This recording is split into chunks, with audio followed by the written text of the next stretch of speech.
Logo nas primeiras horas da manhã, antes mesmo de o sol nascer completamente, há algo sagrado em se ajoelhar ao lado da cama.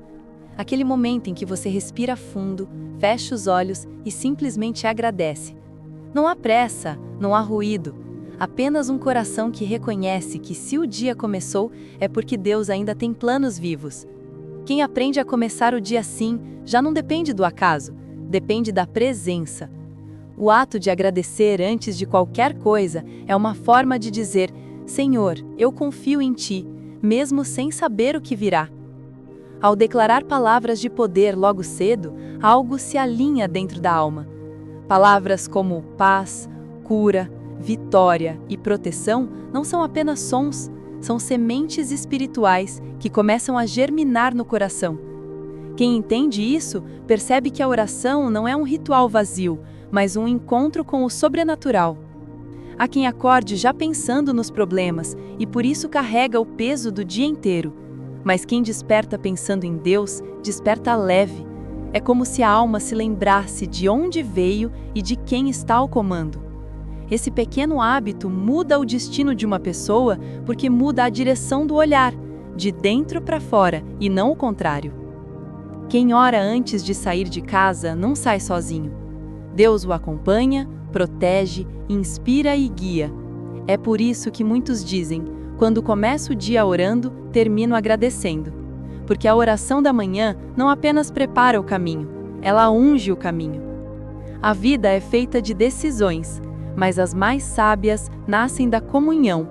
E é nessa comunhão matinal que Deus sussurra ao coração o que precisa ser feito. É ali, no silêncio, que Ele dá direção para o dia e revela o que antes parecia confuso. Quando alguém se ajoelha diante de Deus logo cedo, o mundo inteiro se ajoelha diante dessa pessoa durante o dia, não por força, mas por graça. Porque onde há gratidão, há poder. Onde há oração, há vitória. O primeiro ato do dia é o mais decisivo. Ele define o clima espiritual das horas seguintes. Ele escreve o tom da história que ainda vai acontecer. E ao final do dia, quem começou orando, invariavelmente termina agradecendo, porque viu a mão de Deus agir até nos detalhes. Há um poder especial quando a fé se transforma em palavra escrita. Não é apenas uma anotação num caderno, é uma declaração espiritual. Quando alguém escreve: Senhor, chama à existência a saúde na minha vida, algo invisível começa a se mover. É como se o papel se tornasse um altar e cada frase um pedido registrado no livro do céu. Imagine alguém acordando, pegando um caderno e antes de qualquer outra coisa, escrevendo 3 ou 4 frases de vitória. Frases simples, mas cheias de vida. Senhor, chama à existência a alegria no meu coração. Senhor, chama à existência o emprego que ainda não existe. Senhor, chama à existência a união no meu lar. Essas declarações não são apenas para Deus ouvir, são para a alma lembrar. Porque com o tempo a mente começa a se alinhar à promessa, o coração começa a se abrir para o novo e o universo espiritual responde. O que era esperança vira certeza, o que era dúvida vira caminho. Muitos têm medo de declarar achando que é presunção, mas declarar é obediência, é dizer em voz alta o que Deus já colocou em silêncio no coração. E quando se faz isso com sinceridade, os céus se abrem em resposta. As palavras têm som, mas também têm espírito, e o espírito delas cria a realidade. Escrever é uma forma de oração permanente. Mesmo quando a boca se cala, a folha permanece falando. Aquela frase escrita num momento de fé continua vibrando, mesmo dias depois, atraindo para a vida aquilo que foi declarado. É um lembrete constante de que a fé não é emoção, é posicionamento. As escritas de fé são a maneira mais simples de manter viva a esperança. São pequenas sementes que germinam no tempo certo, porque Deus nunca ignora uma palavra escrita com o coração sincero. E quando o tempo da colheita chega, o que era apenas tinta no papel se transforma em testemunho vivo. Por isso, quem quer ver os céus se abrirem deve começar a escrever o que crê. Mesmo que pareça simples, esse hábito cria uma nova atmosfera espiritual. Cada frase é uma ponte entre o que existe e o que ainda não existe, e é por essa ponte que os milagres chegam. Orar todos os dias, mesmo quando parece que nada muda, é uma das maiores provas de amor a Deus. É permanecer firme quando o coração ainda espera. É continuar acreditando quando o silêncio parece longo demais. Essa perseverança é o que separa quem apenas pede de quem realmente confia. É fácil orar quando tudo vai bem. Difícil é continuar orando quando o corpo dói, quando o coração pesa, quando o medo tenta dominar. Mas é exatamente aí que a fé amadurece. A oração perseverante não é feita para mudar Deus, é feita para transformar o coração de quem ora. Ela faz o espírito florescer mesmo em meio à seca. Muitas vezes a resposta não vem na hora. Às vezes vem em forma de paz, outras vezes em forma de força. Há quem receba um milagre no mesmo dia, e há quem precise de dias, meses ou anos, mas todos recebem algo: a presença. E essa presença é o maior dos milagres. Perseverar é não desistir da semente só porque a colheita demora. É acreditar que o solo da fé é fértil, mesmo quando ainda não se vê nada brotando. É entender que o tempo de Deus é perfeito e que cada oração feita hoje está preparando o milagre de amanhã. O que antes era ansiedade se torna confiança.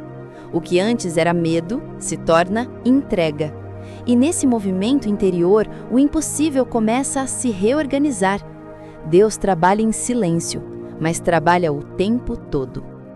Quando alguém ora pela manhã e termina o dia em paz, algo extraordinário aconteceu, mesmo que o mundo não tenha percebido. Porque orar é alinhar o coração com o céu, e quando o coração se alinha, tudo o que está ao redor começa, pouco a pouco, a entrar no mesmo compasso. Por isso, a perseverança é a alma da fé. É ela que transforma a oração em hábito, o hábito em comunhão e a comunhão em milagre. No fim das contas, quem ora diariamente não apenas pede coisas novas, aprende a reconhecer as bênçãos que já tem. E é isso que mantém o coração em gratidão constante. Quem já se viu em uma cama de hospital sabe que há dias em que a única força que resta é dobrar o pensamento em oração. E quando isso acontece, algo sutil começa a mudar. A fé acende uma centelha de esperança onde antes havia desespero. E muitas vezes, é essa centelha que abre caminho para o milagre. A Bíblia diz que a fé é a certeza do que se espera e a convicção do que não se vê. Quando alguém ora por cura, não está apenas pedindo saúde, está chamando à existência a restauração que ainda não se manifestou. Está dizendo: Senhor, eu creio que o teu poder é maior que o meu diagnóstico. Há histórias de pessoas que, mesmo com laudos impossíveis, começaram a declarar: Senhor, chama à existência a saúde na minha vida. Elas escreveram essa frase, repetiram, oraram e, em silêncio, viram o corpo reagir. Porque quando o coração acredita, o corpo escuta. E quando o corpo escuta, o milagre se manifesta. A cura de Deus também age nos vícios, nas dependências, nos hábitos que aprisionam. Ele liberta o corpo do peso que o consome e devolve a liberdade de viver com leveza. Muitos já experimentaram essa transformação e hoje testemunham que o poder da oração é mais forte do que qualquer cadeia invisível. Mas é importante lembrar, a cura nem sempre é instantânea. Às vezes ela vem em etapas. Primeiro vem a paz, depois a força, depois o resultado. É como se Deus tratasse primeiro o coração e só então o corpo. Porque a verdadeira cura começa dentro. Quando o espírito encontra descanso, o corpo começa a se alinhar. Quem ora pela própria saúde precisa também declarar vida com as próprias palavras. Dizer, eu estou sendo curado, não é negação da realidade, é afirmação da fé. É decidir acreditar no que Deus prometeu, e não no que o medo insiste em repetir. A palavra cura, quando pronunciada com fé, se torna uma energia viva. E há ainda outro mistério. Quando alguém ora pela saúde de outra pessoa, a bênção se multiplica. A oração atravessa distâncias, ultrapassa muros e chega onde o toque humano não alcança. Deus não se limita ao espaço. Ele se move pela intenção. Por isso, toda vez que alguém disser, "Eu creio que vou melhorar", o Senhor escuta. Toda vez que alguém declarar, "Senhor, chama à existência a saúde no meu corpo", uma nova ordem é dada no invisível. E o que parecia impossível começa silenciosamente a se tornar real, porque o poder da cura que vem da fé não conhece limites, apenas entrega. Quantas pessoas vivem dias inteiros sem perceber que o coração está cansado? Carregam mágoas antigas, ressentimentos que se disfarçam de força, mas na verdade são prisões invisíveis. A oração é a chave que abre essas grades, porque quando alguém ora de verdade, entrega ao Senhor não apenas os problemas, entrega também o controle, e essa entrega é libertadora. Deus também cura a ansiedade e a depressão não apenas com palavras, mas com presença. Ele acalma a mente, restaura o sono e mostra que o amanhã não é um inimigo, mas uma continuação do amor dele. Quem confia dorme em paz, porque sabe que há um propósito mesmo nas tempestades.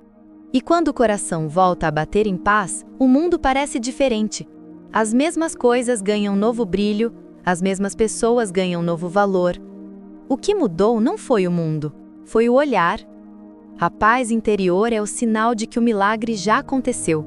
Porque quando o coração é curado, tudo o resto começa a se alinhar. A provisão divina nunca chega adiantada, mas também nunca atrasa. Ela vem no tempo exato, no instante em que a fé se sustenta e o medo se cala.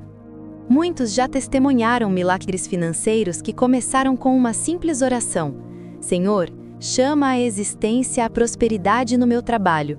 E de repente, o inesperado acontece. Uma proposta surge, uma dívida é resolvida, uma porta se abre.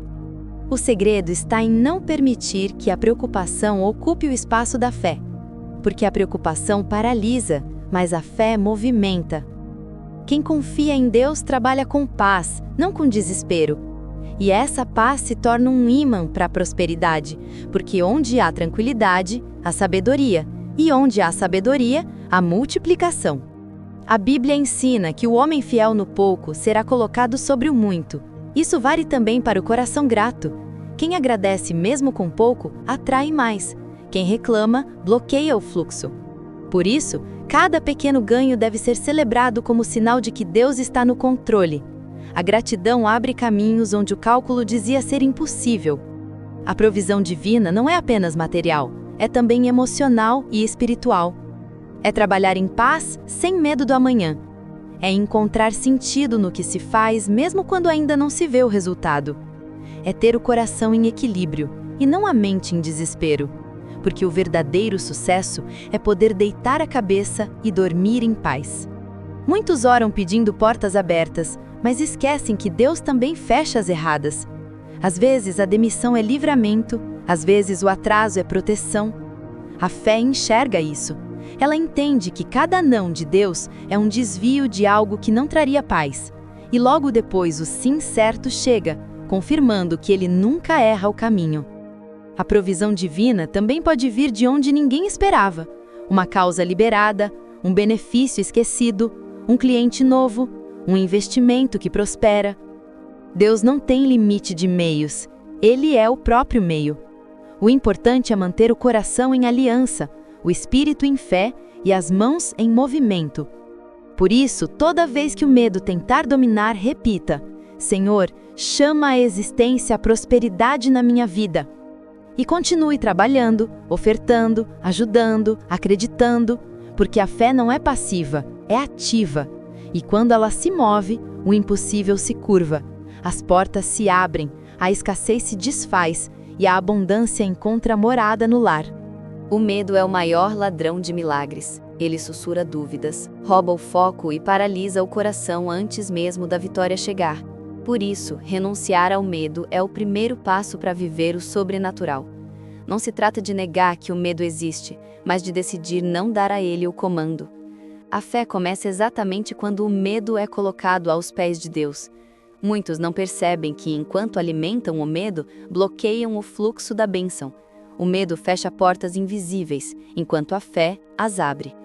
É por isso que toda vez que o coração começar a se agitar, é preciso respirar fundo e dizer: Senhor, eu escolho confiar. Essa simples escolha muda tudo, porque o medo é barulho, mas a fé é silêncio. E Deus fala no silêncio. Renunciar ao medo também significa não dar ouvidos a vozes falsas, especialmente no tempo em que vivemos. É importante discernir o que se consome, o que se ouve e o que se compartilha. A fé cresce em ambientes de verdade e pureza, não de confusão e desânimo. Por isso, seguir canais de luz, mensagens que fortalecem e não enfraquecem, é um ato de sabedoria espiritual. Outro passo essencial é o da caridade, porque toda fé verdadeira se manifesta em amor. Quando alguém ajuda o necessitado, o céu se alegra. A promessa do Salmo 41 é clara: aquele que socorre o pobre será sustentado pelo próprio Deus no dia da aflição. Cada gesto de generosidade é uma semente de milagre lançada em outro solo, o solo do amor. O medo enfraquece, mas a fé compartilhada multiplica. Quando duas pessoas se unem em oração, algo muda no ambiente. E quando uma família inteira começa o dia orando junta, o lar inteiro se fortalece. É assim que o medo vai perdendo espaço, até desaparecer por completo, substituído pela certeza de que o amor de Deus é constante. Renunciar ao medo é escolher viver pela fé, mesmo quando nada parece favorável. É caminhar na escuridão com a certeza de que Deus é a luz. É continuar escrevendo pedidos, mesmo quando a caneta parece pesada. Porque a fé não desiste, ela persiste. E é essa persistência que transforma a oração em milagre e esperança em vitória. Hoje, esta mensagem é um convite para recomeçar com propósito. Acordar, se ajoelhar e declarar palavras que abrem os céus. É hora de chamar à existência tudo que ainda não existe: saúde, paz, amor, prosperidade. E crer que o dia que começa com oração termina, inevitavelmente, em vitória. Por isso, antes de dormir, feche os olhos e diga: Senhor, obrigado pelo que já fizestes e também pelo que ainda farás.